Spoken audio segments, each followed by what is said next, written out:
Michigan wins the Natty. Grab a drink and join us on this week's Tailgate.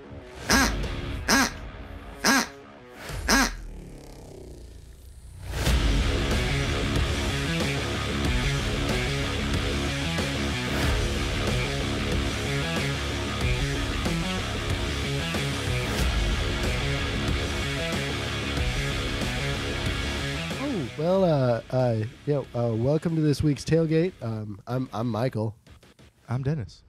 I'm Luke. Hey, Luke. What's up? You seem pretty happy. We need to have a counseling session. No, I just had to get that out. I'm good now. Yeah. Okay. All right, cool.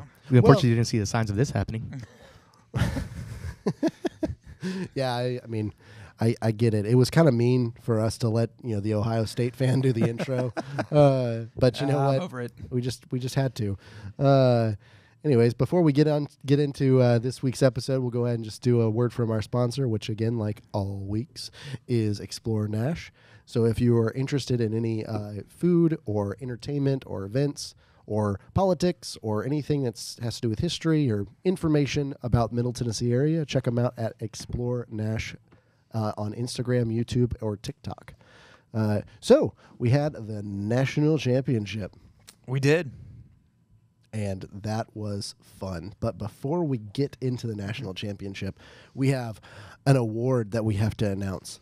The long-awaited. The long-awaited award. It took us way longer than expected, and that's because of the fact that we kept on having problems with the poll. Yep. The first poll didn't. Can't trust the internet. Yeah, I can't trust it. For some reason, couldn't do a poll on YouTube. For some reason. And then secondly, the first poll that we did on X just didn't get any traction. Us three voted and that was it. And then the second poll literally screwed up and put votes where they didn't go. I talked with people that actually voted and they were like, "That I didn't vote there." Mm-hmm. And then the third poll, which was on Luke's, had better interaction. And yes. The winner is Cody Schrader of Missouri. Cheers to Cody. Actually, I don't think Cody Schrader won. It was Cody Shader. Oh, Cody Schrader. Cody Schrader. Snader or something like that. I didn't put it in there right. Yeah, you misspelled it. It's okay. We knew what you meant. So did he actually win is the question. The truth is, yes, he did. He did. Cody Schrader is our winner. I mean, all three were they're all good options. All good options, all good choices. Yep. Honestly, Schaefer. It was Cody Schaefer won. Cody Schaefer. But I mean, honestly, Noah Fafita won't be on next year's Tailgate Award because he'll be already in the in the spotlight on Arizona. Mm-hmm. But I could see him easily doing something crazy next year. Is Dylan Johnson planning on going to the draft? I don't think as of yet it's been announced. Okay, so I mean, it would make sense for him to come back just because he could easily shine in that offense again. Oh, 100%. If he can get healthy. Yep. He might not want to risk it though. But that is who won our Tailgate Award. So Cody, we will try to get your information, and if you want to just give it to us, just email us at power5tailgate@gmail.com. We'll send you your most prestigious award. Yes. Ever. Yes. Trust me, it will look better than anything you've ever gotten. And it will not have been picked off the shelf of a Target. Yeah, from I promise. 5th grade back. Yeah, 100%. All right, so national championship. National championship. So, yeah. So Michigan, so two Big Ten teams. Two Big Ten teams. Went in and had some fun. It was an interesting game. I mean, it looked out the gate that Michigan was just going to bully Washington all over the place. Yeah. And I mean, at the end of the day, they kind of did. But Washington, give it to Washington's defense after that first quarter. Oh yeah. Of just like a 60-something and a 50-something yard touchdown run, and then Washington's defense kind of locked it down, and they played really, really well. Mm-hmm. It's just the offense that. They just never caught up. All these little mistakes, they just kept messing up. And, hey, the defense can only do so much after a while. Like, Michigan's offense is something like, hey, to watch out for. They're not supposed to overlook. So, I mean, I was still surprised overall with Washington's defense, how they overall played. Yeah. For sure. I think like one of the things that was really interesting to me, Washington, like going to Washington, and again, I know I bring Ohio State into most of this, but you go back to that Ohio State-Missouri game, and you see how Ohio State's defense kept them in that until the fourth quarter when Missouri just kind of finally who ran all over them? Cody Schaefer. Oh, okay, yeah. But again, like it gets to the fourth quarter, the defense is tired, and they get just ran all over. That's kind of what Michigan did at the beginning, but Washington was doing great for quarters 2 and 3, and then that fourth quarter, again, they just got tired. One of the interesting things to me was Penix. One of the critiques that we've had, or even criticisms that we've had on Penix all year, has been that when he looks good, he looks really good. Yep. When he looks bad, Dylan Johnson is having to bail him out. Yeah. And unfortunately, in this game, he looked really bad, and Dylan Johnson was playing at about 70% on that ankle. At best. Yeah. 70%. He looked rough when dude, that guy played with so much heart. He did. Oh, because the runs that he got, I don't know how he got 5 yards on some of those with a good ankle, let alone with an ankle that's taped up with like everything that Walmart had on the shelves. Yeah. It was ridiculous, but Penix just it was a bad game for Penix. I can think of just off the top of my head 4 throws that he had that were just overthrown, bad throws, missed, and the offense just couldn't do anything. Credit Michigan's defense. Michigan's defense looked honestly the best that they've looked all year, in my opinion. Yeah. In that game, but fun game. In some ways, kind of boring in others, but Michigan is the champions. That is true. They are the champions. Unfortunately. To those that are not Michigan fans. Yeah, if you're a Michigan fan, but if you're a Michigan fan, awesome. I'm sure you're having fun. Good for you. Good for you. Yeah. Hey, more power to you. That's it was a 97 was the last time, 97, 98? Yeah, something like that. Something like that. Yeah, like mid-90s. So it's 25 years. Yeah. 25 years. Or as Dennis would say, 4 decades. Yeah. Roughly like almost 4 decades. And I'm the one that's bad at math. Anyways, but the thing that was interesting to me is and I think we all were kind of mentioning this while we were watching it, is it didn't look like the 2 best teams in the country were playing each other. And that's not really Michigan's fault. No. I feel like that was more Washington's fault. Washington's offense just wasn't firing. They weren't running tempo like they should have been, because it's when they ran tempo, Michigan's defense didn't have as much of an answer.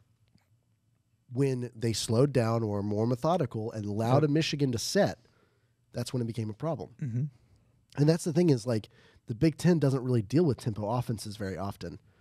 And that's all West Coast offenses are, for the most part. Like, so it's weird that they just refused to run tempo. And I don't know if it was just like Penix was just in a headspace game or whatnot, but it just really felt like Penix he didn't look like himself, especially from the previous game. I think it's the fact that not having the support of the run game to kind of like, even if say Dylan Johnson was healthy, and even if he got like 50 yards, or if he was just full healthy, he's someone that you definitely have to look for. I don't know exactly when you can actually tell where. I feel like Penix got hurt like somewhere around the 3rd or 4th. Yeah. You can kind of seem like he was still stepping into his throws, but it was still kind of like not a full step in. Yeah. But it's still throws that he normally would have made throughout the year. As you said, it's a high tempo offense. He's really good about just going just over the safeties. And I think you even mentioned it early on when we were watching the game, that you saw the safeties in Michigan just kind of like, hey, like all the DBs in Michigan, like they were playing like 10 yards back. Yeah, they were respecting him. Because, you have to, because even throughout the game, like he was still able to make it over, just missing the throws. Just I'm pretty sure that he got that the hit that really knocked him out was in the 4th. It's in the 4th. It was in the 4th, and it was kind of in that, like, I think Michigan had just scored to go up, I think 10 or whatever it was, and he just got nailed. But you saw at the beginning those safeties sitting up going, because that's what they're going to do, is they play tempo. We talked about it last week. Michigan is bully ball. Michigan is control the lines and just kind of go full speed at the lines. And if Washington was going to do anything, it was going to be in the tempo. It was going to be with that. And I understand the running game and not having Dylan Johnson, but I think that you still got to you still got to ride the horse that got you there. Mm-hmm. You still have to, go in there and go, okay, well, we're going to ride these receivers, and we're going to run this fast tempo. And it makes me wonder with some of the bad throws that Penix had, because they weren't really playing their game, because they weren't really in their system, was he not getting in the flow of things? Was he not kind of getting in his groove because they weren't playing that way? I don't know. I mean, I think Michigan's game plan from the beginning was beautiful. Yeah. It was, I think they came in, not that they didn't respect Washington's run game, but I think knowing that Dylan Johnson is hurt, they could kind of go, okay, we know he's good, but we also know he's 70%. And so we don't have to kind of devote the manpower to him as we normally would. And like I said, safety's back, but you saw them kind of creeping up throughout the game. Once he started missing, you saw them come up. You saw the corners kind of come in and play a little more rough on the on the line of scrimmage on the receivers. So, I mean, I think Michigan's game plan, they came in and executed perfectly what they needed to do. Yeah, I mean, even though they didn't have that much time possession of the ball, they ran 38 times compared to just trying to see how many attempts they had throwing. Only for 19 throws, while Washington was the complete opposite. They only ran 20 times and threw 51 times. Yeah. So even though the time possession is almost actually 30-30 split, like Michigan was able to actually not cave into like Washington's high tempo. They were able to give their defense a break by, hey, we're going to still bully the Washington defense. And I feel like the Washington defense wasn't even bullied to begin with, to be honest with you. It was only towards the very end where they're like, you're going to get tired. You're running the ball 40 times. The kind of the bookends. It was like the first and the fourth they got bullied. Exactly. But in the middle two, they didn't. Yeah, and just the offense wasn't stepping up. Like it was just that. And I really do believe kind of like riding the horse that got you there. I really wish that it was something different, but I don't know. For me, it was kind of bitter. I know I was wanting Washington to win. I wanted the Pac-12 to go out with the championship, but yeah, I mean, and the other part of this entire thing is, and it goes back to what you originally said last week about the trenches. Like you know, who wins in the trenches is going to be the winner of the game. But gotta hand it to Michigan's defensive line.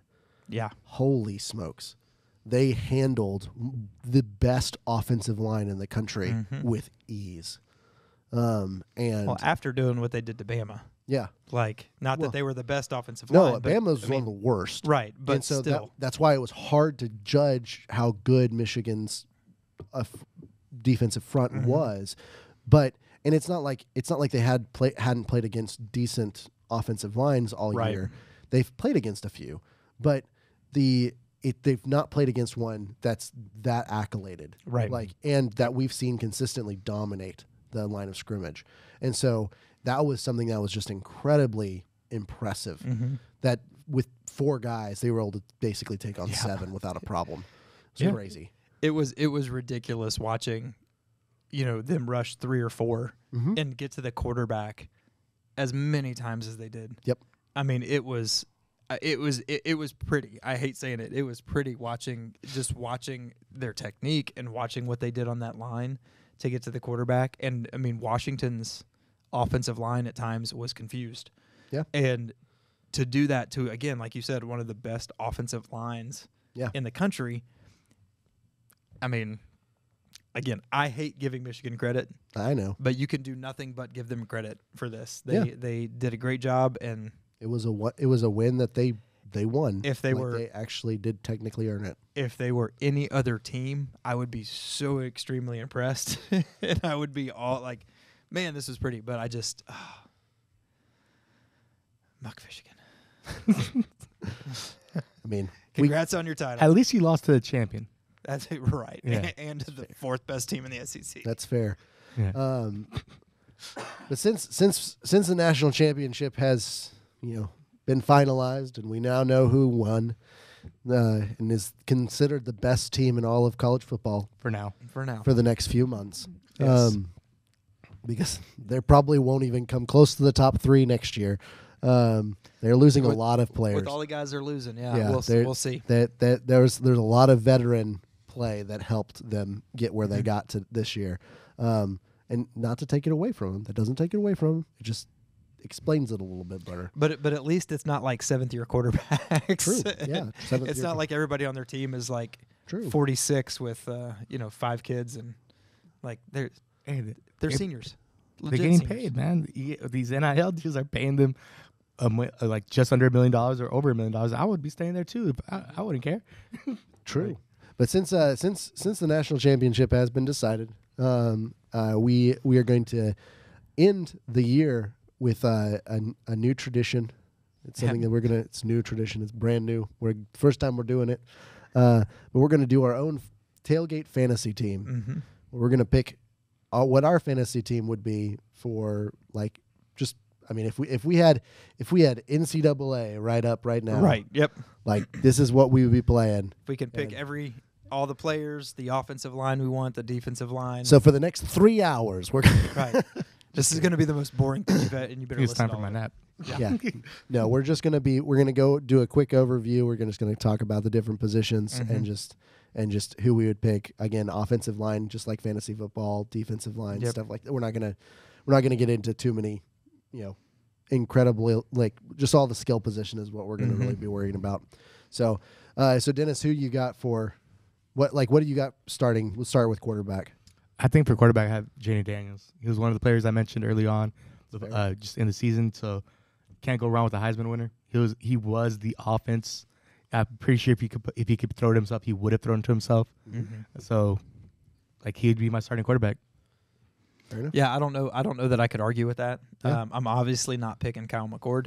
I don't. It's okay. I'm not picking Milton. Yeah, there you go. So, but please don't choose Milton. But I thought we were doing the best. No, but when you look through some of the quarterbacks and a lot of the guys like Penix, especially with that last performance, not going to go with him, even though he was my favorite at the beginning of the year. Sure. Mm-hmm. So I'm with you. Jaden Daniels to me is Heisman winner. You see what he did on that offense with really one receiver.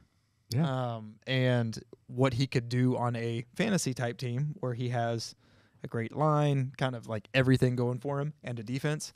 So I would put Jaden Daniels there as well. Yeah, I'm going to be uncreative and pick Jaden Daniels. It's as well. all going to be about who goes first. Yeah, kind of. I don't think that's going to be completely the case. I feel like there's going to be some definite variations. But it's just Jaden Daniels, hands down. If you had given him a even top 50 defense, and you gave him a slightly better running back and a slightly better offensive line, they would have easily been in the top 4. So throw Iowa's defense on LSU. Sure. There you go. Oh my! It would be, I think, the best team that would be in the history of college football. It honestly would feel like the 2019 LSU team. Yeah. Yeah. No, I would say that or something like rivaling the 2000. I want to say like Miami Hurricanes. Yeah. One of those teams. Like the 2001. Yeah. 2001, 2002. Like just take out the quarterback because who remembers Ken Dorsey? So I remember him getting tossed by Cy Grant. Oh, jeez. Yeah, those are fun days, man. 2002. Yeah. I like how he remembers the exact date too. Fair enough. Big old smile. Oh, that's when we beat Miami. I love that. So let's go to running back room. We'll just pick 2 running backs. I don't know if you guys were planning on just picking a backfield, but like I just had two running backs that I picked for mine, which I picked Jalen Wright from Tennessee and Cody Schrader, obviously because he was my. Out of curiosity, why'd you throw in Jalen Wright? Yeah.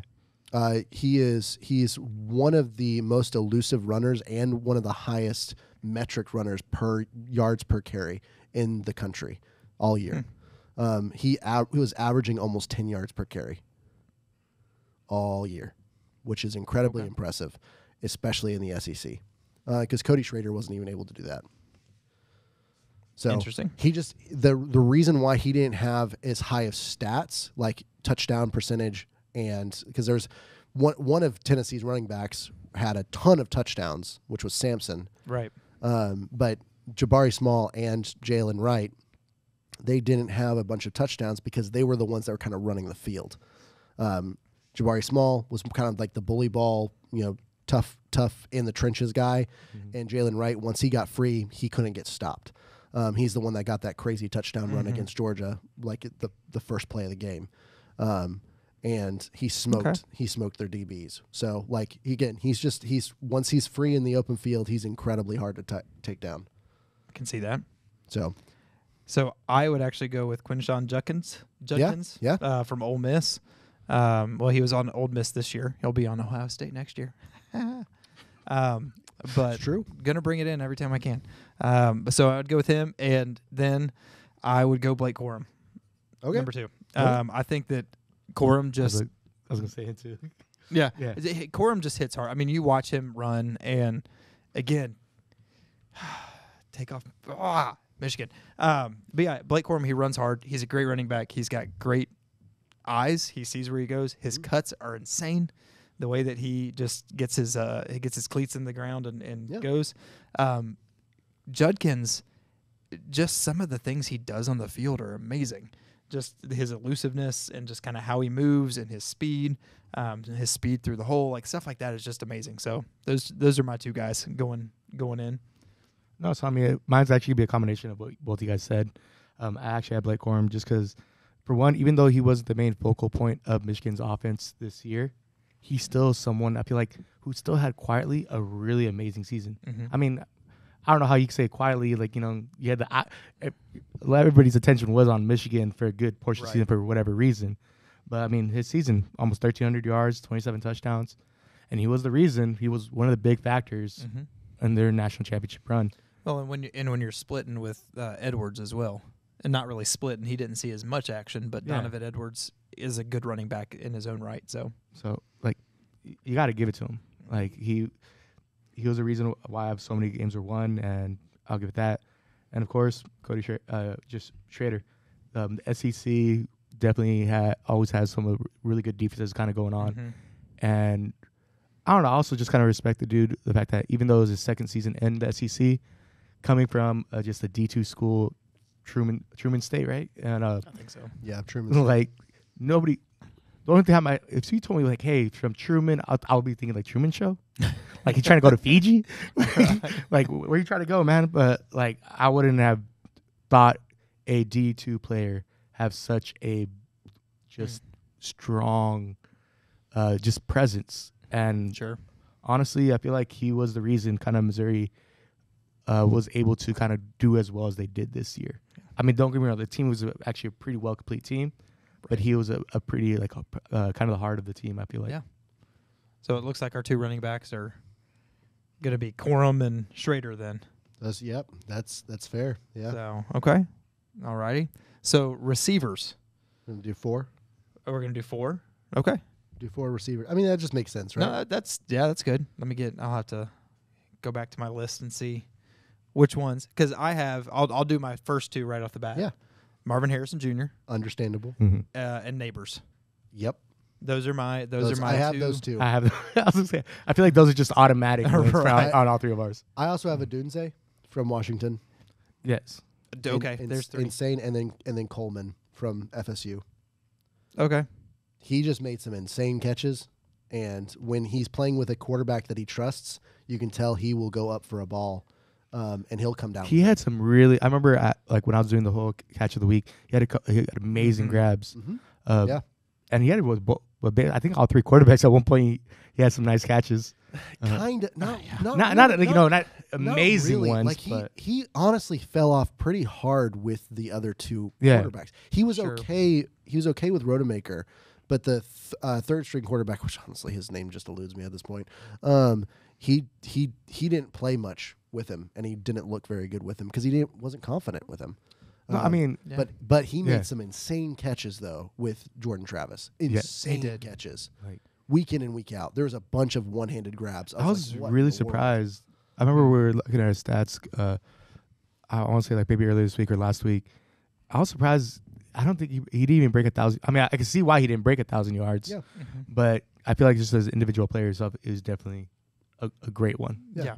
I can't argue with that. I just started looking through my list, and I think he was number 5 for me. But okay, I'm good with that. Those are Adunze, Coleman. Yeah, and Marvin Harrison Jr. Marvin Harrison Jr. was in my list, and so was Neighbors. And man, with all those targets, I mean, talk about Jaden Daniels would have 1,000 yards every single game. That would be ridiculous, unless they played against our defense. True. So offensive line. Mm-hmm. What do you guys have? I'll let you guys start with that one. I don't got anything for that one. I'm going with Georgia. I think Georgia's offensive line played against some of the toughest defenses in the country and held up to them very well. Rarely was Beck sacked, and that's impressive. With Washington, how Washington faltered against Michigan, and again, Michigan. Has he was only sacked once in Michigan. Yeah, but he's the pressure. He was pressured. And he was hit. That's the biggest issue. Georgia Beck was rarely pressured. Yeah. Now he was pressured for sure, but he was not the same. Something I do want to say though, I know I said it with you guys, is I still wish the national championship had more time between the playoff game and the championship itself. I agree with you. Yeah. Because, for example, how you were mentioning Georgia for the most part all year have been healthy, and it's not because they haven't had so much dangerous plays. Because they had a pretty cupcake schedule that they were able to rest, had their play, so they didn't have to worry the players getting hurt. Well, they also have a deeper roster than pretty much any team in the entire your country. roster can be deep if your second and third string are playing teams to get own playing time and get confidence. Yeah. If you're playing, a mid-level team, as a throw freshman, guys, you have you have 200 snaps under you already. Yeah, that's good. That's great. So I'm just saying. I'm thinking about all the offensive lines that played against anybody this year.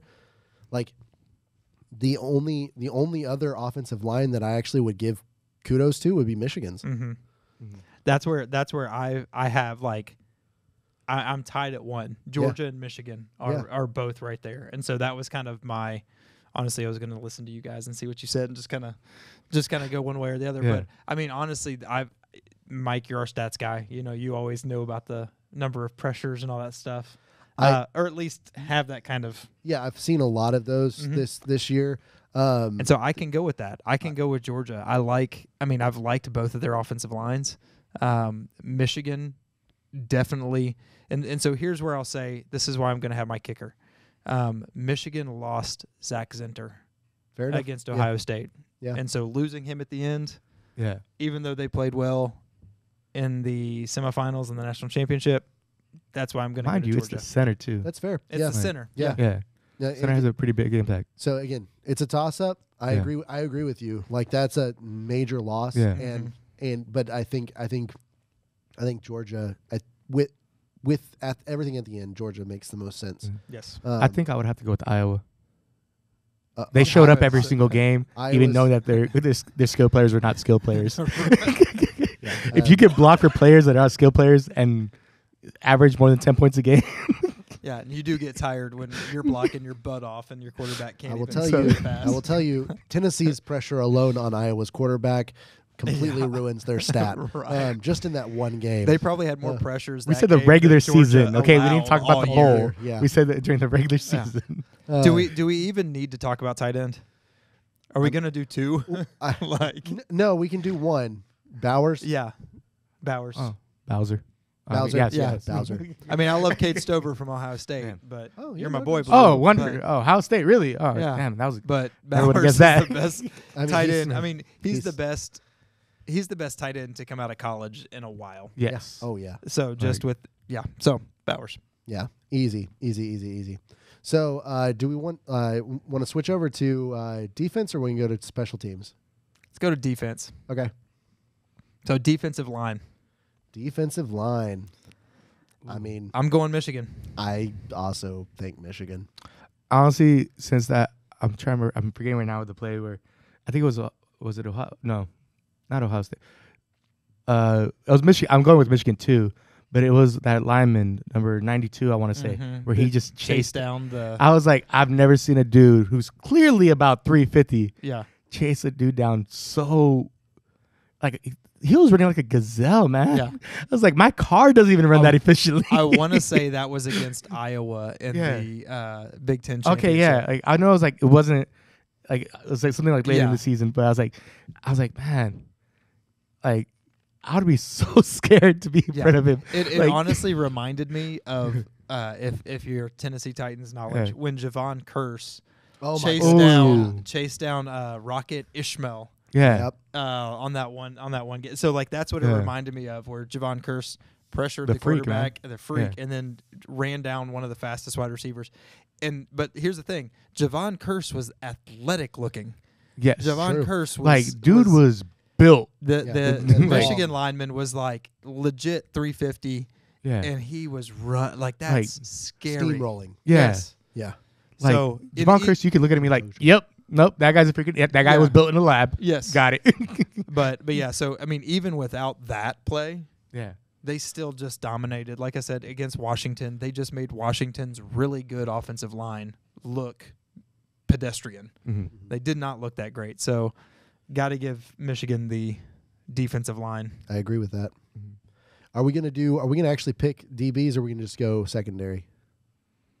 I mean, DBs are secondary. Well, I mean, are we going to pick individual DBs, A secondary, or just a secondary? I'd say let's just go secondaries. Okay. Let's just go with. So, who are you thinking?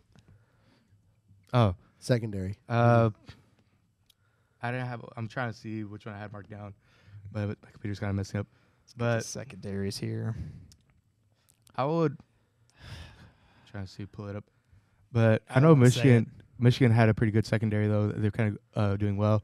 Yeah. But trying to remember. Sorry, I think it's not. I mean, loading. I might take Iowa's secondary. Yeah, they're not bad. I mean, Cooper DeJean is probably one of the most versatile guys in the secondary, because I think he also was the guy who did their kick returns. Yeah, he did actually. He did their punt returns as well. It was their special teams guy all around, I believe. I think I'm going Iowa on this one. Did you know a fun fact? He's actually could be the first white cornerback drafted. Ever? No, Jason Sehorn. Jason Sehorn. First white cornerback drafted in the first round since Jason Sehorn. Like, so I think it was like 2002. That was before 2002. No, Jason. There's no way Jason. Oh no, I do remember Jason Sehorn, like they had this crazy interception one Yeah. time, like around that time frame with the Giants. So, but either like, way, fun fact, yeah. But yeah, I'm gonna go with Iowa for secondary. No, I would support that actually. Yeah.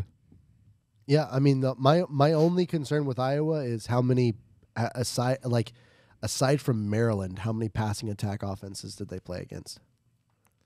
Not many. Don't make me say Michigan, Michael. I'm not asking you to say Michigan The thing is, like, because I don't think it's Michigan. I don't think Like, Michigan. oh, yeah? I don't think. Who are you Michigan's- saying? I think it's Georgia. I think Georgia's secondary is faster than anybody else in the countries. what about Bama's? Bama's is close. Actually, Bama's. As I think about it, What's their guy's name? On Bama? No, on Georgia. I'm trying to remember.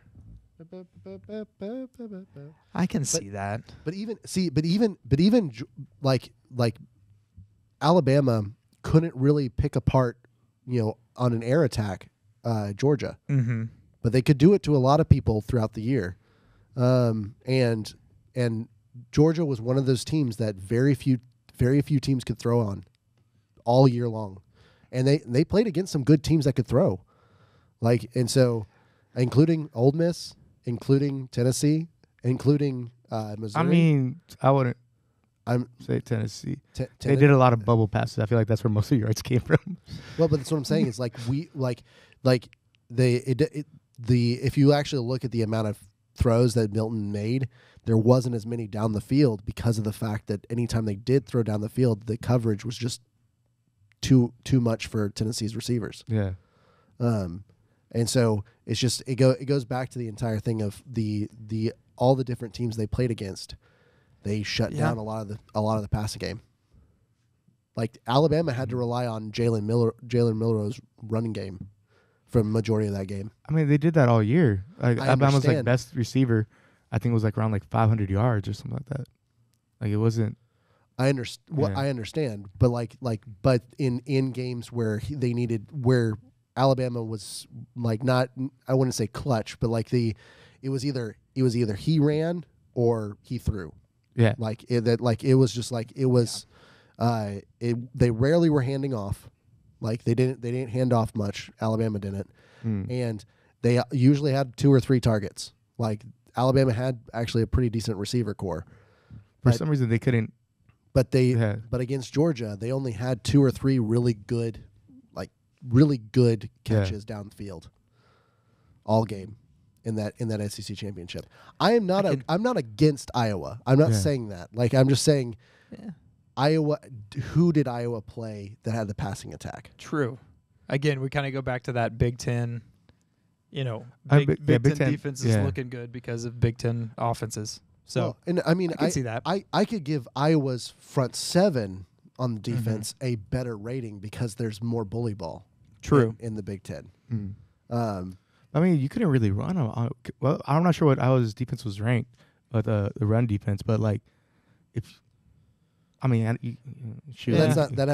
to do with the secondary. What I'm saying is that like, if the run defense can be able to stop the running offense, there's only one thing the offense can do, then it's throw.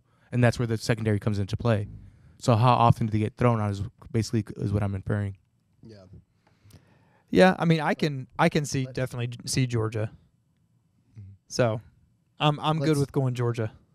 Well, let's say we deferred to Georgia last time. We'll just defer to Iowa this time because it's literally just a toss-up at this point. Yeah. Because we're again, I don't think we're going a bad route going Iowa. No. I mean, I definitely think that if you could pick out Iowa's whole entire defense and be like, it's a solid pick. Yeah. So I think if you put Iowa's defense on any team in sure, they're going to be great regardless of where they're playing. Exactly. Like if you put them in the Pac-12 this past year, they would have shut pretty much every offense down. Like for the most part. They would have had a really good chance. But or it would have just been lower scoring games the entire time, But again, it's just that was my only concern with their secondary because I was thinking Iowa too, until I started looking at some of the stats and I was like, I don't know. Yeah, I test. But hey, you know what? But we're gonna throw in Iowa just as a nod to their defense. Way to go, guys! All right, so linebackers. Oh, do we want to do? Are we doing whole position group or are we doing? Individuals. What do you think, Dennis? I want to say, some individuals, man. Like some of them kind of really stood out. Okay. Like, go for it. Like you said, like Jay Higgins from Iowa. I believe he's the one who won the best linebacker. One of the best linebacker awards, I believe, right? And then the dude from Mississippi State. I'm trying to get him over here. Nathaniel Watson, I think two of the ones I would probably say with. And then I know there's a dude here. I remember I was looking at one from North Carolina State. Yeah, Peyton. Yes. Peyton Wilson. Yes. I feel like he also had a pretty good. Depending on what kind of defense you're doing, if you're doing 3, if you're doing 3-4, a 4-3 or a 3-4 kind of defense kind of depends, but I feel like those 3 definitely are kind of like right up there for me. Okay. Who did you say again? Peyton Wilson, Jay Higgins, and I actually like Nathaniel Watson. Okay. Michael, who you got? It's harder for me. Like I don't know. I wasn't really as blown away with a ton of different linebackers this year. It's not. I should say probably my number 1 pick is Noah Sewell from Clemson. Like I just saw him blowing up a lot of plays. Granted, it's the ACC, but still, like he just knew what he was doing. I saw him like do a great job this past year. Anytime I was watching a Clemson game, he was consistently in somewhere in the highlights. And so, or his name's getting mentioned somewhere. And the only bright spot to LSU's defense was Harold Perkins. Just that really their only bright spot to their defense. And so I'd only really pick those 2 guys. I don't really have anybody else that was like straight up standout for me personally in the linebacker position. Yeah. And I usually look for stuff like that just because of the fact that like that's what I played when I was playing football. Sure. And I I wasn't overly impressed. I wasn't underwhelmed by anybody. I felt like it was a relatively even playing field for most of the time. It was just more like I saw really, really good pressure by a lot of the front, by a lot of the front linemen for a lot of teams. And then I saw some crazy plays by some like secondary, some safeties and stuff like that too. Yeah. Like, and it's just it's the linebackers didn't really stand out too much for me. No, I mean, I understand. Like, the three I know I chose are like, I feel like they had a different style of play. Jay Higgins just being more of a tackling machine. He didn't have like I think he only had one fumble, one interception. But you had Peyton Wilson who had I believe 3 fumbles to 1 pick, and then vice versa, where Nathaniel Watson had 3 interceptions to 1 fumble. So they all kind of had 3 different style of plays. They had a few tackles for loss on their own as well. Mm-hmm. But that's what I feel like. That's why the 3 of them stood out to me. Because again, one was coverage linebacker. Yep. One was looked more a little bit of a run stopper. Because none of them average, I believe, more than 5. The highest one actually was 10 sacks and then 6 sacks. So you kind of see kind of different style of play when it comes to linebackers. Okay. Yeah. So I really liked. One of the guys was another Tiger, was Trotter. Yeah. Jeremiah Trotter. Oh yeah. From Clemson. So he was one of mine. Just fast, just kind of fun to watch. This is one where I know that it's an Ohio State guy, but again, kind of you're like talking about the different types of linebackers. Was Tommy Eichenberg from Ohio State. He is just one of those guys who he's not the most athletic. He's not the most, he's not going to be flying around there, but he's going to be in the right place every single time. He makes the right call every single time. He's just that smart linebacker who's going to be where he needs to be every single time, which I think when you have somebody who's kind of going all out like a Trotter, you want to have somebody else who's also going to be kind of doing the things that need to happen to make sure that he's covering or whatever it may be. And then I kind of went with Peyton Wilson too. It's hard to argue when everybody else says he's the best. And I liked watching him play. So those were my 3. But I think if I was going to pick a position group, I would have gone with Clemson linebackers. Mm-hmm. Well, and I realized I was like, wait, he was at Clemson last year. He's at Oregon this year. I was like, why? I was like, his name is so familiar. He's actually at Oregon this year. Who's that? Swowell. Oh yeah. Okay. So yeah, transferred. He was at Clemson last year. But that's why I was getting him confused. I was like, I know I'm like, but I just don't remember seeing him in an orange jersey. But yes, I will say like some other like whenever I've watched like just I can't call out their linebacker squad, Clemson's, because I was getting them obviously confused.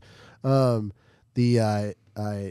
anytime I would watch theirs, those are ones that I was consistently like, oh man, these guys are good. Yeah, they're flying around. Yeah. They're just kind of doing everything. I feel like the ACC had that kind of like all their not all their defense, but it was consistent with their defenses, with the tops on the better side of their defenses. Like the ACC had their defenses more swarming. Like they had that kind of characteristics across the conference. I feel like this year. I hope they're able to keep it up this year, but a lot of transfer outs as well as a couple coaches leaving. I don't know. I don't think that's going to stick. No. Yeah. So, all right. So we're going to go to special teams. Thicker kicker. I mean, for real. Gotta go with just off the name alone. Just off the name alone. Yep. Right. I mean, there were a lot of good kickers this year. There were. I mean, Washington's kicker, Gross, was really good. He was surprisingly not gross. I'm pretty sure that he earned a scholarship this year, if I'm remembering correct. Yep. So Gross was good. The thicker kicker. I mean, if you're talking about like returns, Iowa's return team was really good this year. So, but if we're going kicker, thicker kicker. Thicker kicker. Man, I totally get it. Like, I don't know. For me, it's just off the name itself. But I also do want to mention Miami, Ohio. Graham Nicholson. Dude was 27 for 28 with his longest field goal being 52. Impressive. That's not bad. I believe was it a 61? No, that's true. It wasn't. From what I know, it wasn't a game winner. But yeah, like a thicker kicker. If you go between 40 and 50, 9 out of 10. Those are good numbers. Those are really good numbers. Really good numbers. Yeah. All right, so just out of curiosity, who would you guys pick as your head coach? If you could pick a head coach for your team, who would you pick? Dan Lanning. Okay. I do love what he's doing right now. Now, we're calling him current or retired? We're going to go with current because that's part of the reason why we're doing this. Right. Yeah. No, Dan Lanning is a great one. I feel like I love what he's doing over there at Oregon. I would, if you would have asked me a few weeks ago, I probably would have said Chip Kelly because I love what I was loving the players that he had surrounding at UCLA. Mm-hmm. Something he did, I don't know why they transferred out. You lost a few players. You kind of lost a little bit of my respect and attention that I was going to have there. But I would say Texas head coach Sarkisian. Nice. I actually like what he's doing over there. Okay. Yeah. Mm-hmm. I honestly really like Kalen DeBoer. Okay. I think now, granted, this is not me saying I dislike Heupel as a Tennessee fan. I love Heupel. I think he's the jury's out if I like Day. I think he's a perfect fit for Tennessee, and I love seeing what he's doing. But I think Kalen DeBoer has done a lot with a little, and that says a lot about who he is. Yeah, as a coach, because honestly, that game was pretty close. The national championship was pretty stinking close. But the reason why, obviously, we had to pick a current coach, and nobody said the GOAT, was because the last thing that we're going to cover, and we're not going to spend too much time on it, is, as you all have probably heard this week, the GOAT retired. The GOAT retired. Saban is no longer. He lost to haunt Harbaugh. The dreams. He lost to Harbaugh and just couldn't SEC. deal with it. Yeah. At least it was a close game. It wasn't. It's true. It wasn't a blowout. He should have just talked to Ryan Day, though, because Day has lost to him 3 times. Yeah, it's like, yeah. Can you just what do you do to cope? What do you do? The first time was bad. The second time was worse, and the third time you're almost getting run out of your state. Yep. Anywho, so no, it's really interesting. Like I'm pretty sure I said something at the beginning of the year about Saban retiring. I think you did. It honestly kind of surprises me. I felt like I wouldn't have actually seen it this year.